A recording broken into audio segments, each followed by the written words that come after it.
Kathake dimainke, yen main diudohi, wis bar udo dipateni yuk yuk yuk.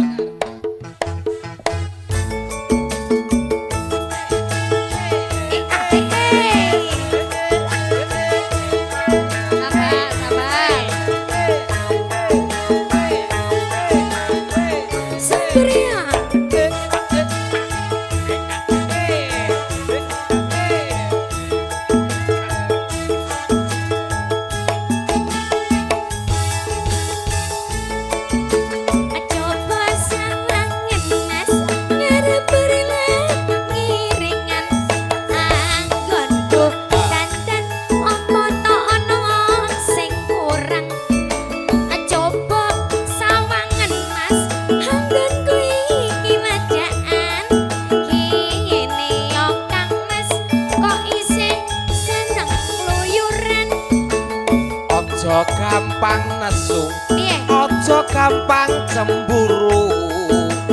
Cintaku ini hanyalah untuk dirimu.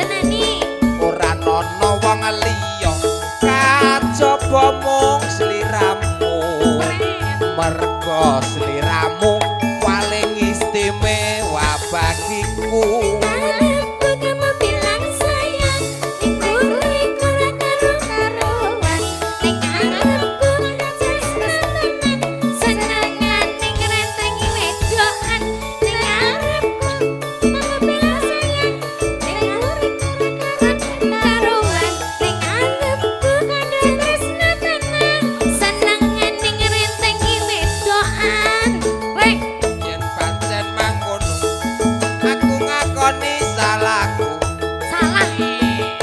Sing tak jaluk sing gedhe pangapuramu.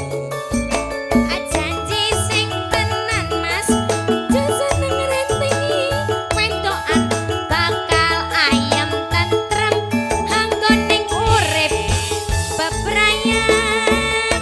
Iya lho. Aja ngono kuwi. Ngerti ora? Aku mung boncengke kok. Lah kae sapa? Alah sumpah to go tak boncengke. Ngapusi. Ora. Arepmu piye? Arepmu ki piye? Kowe iki jane mirang-mirangke wong wedok ngono ki. Ngerti apa ora? Nesu aku. Arepmu ki piye?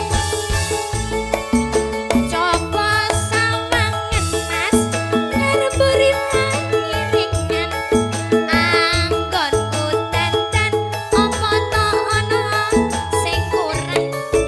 Coba sawangen Mas, anggonku iki padhaan. Kene yo Kang Mas, kok isih seneng kluyuran. Ojo gampang nesu, mbok ojo gampang cemburu. Cintaku ini hanyalah untuk dirimu. Aku sih Ora nono wong liya kejaba mung sliramu. oh ya Merga sliramu paling istimewa bagiku. nang arepku kamu bilang sayang, nang urip ora karo-karuan.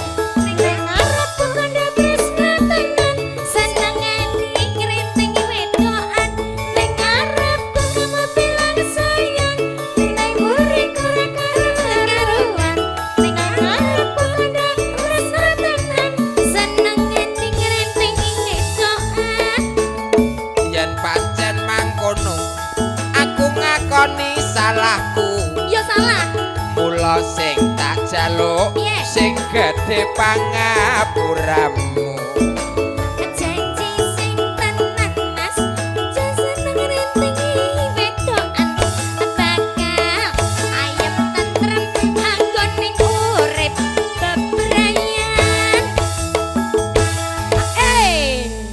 Arep go sedayu. Disoteng Mas. Sing ngerti aku mau ora mangkat nek ngene cah. Lah ngopo? Lah gek aku diudan. Iya. Ampun, aku kok mbok nodai to. Alah alah. Lanangane gek iki. kemayu. Mongko iki lagi pas nawoni lho. Mosok? Anu tembus ra. Gila nih. Konten. Waduh nyisih. Mosok.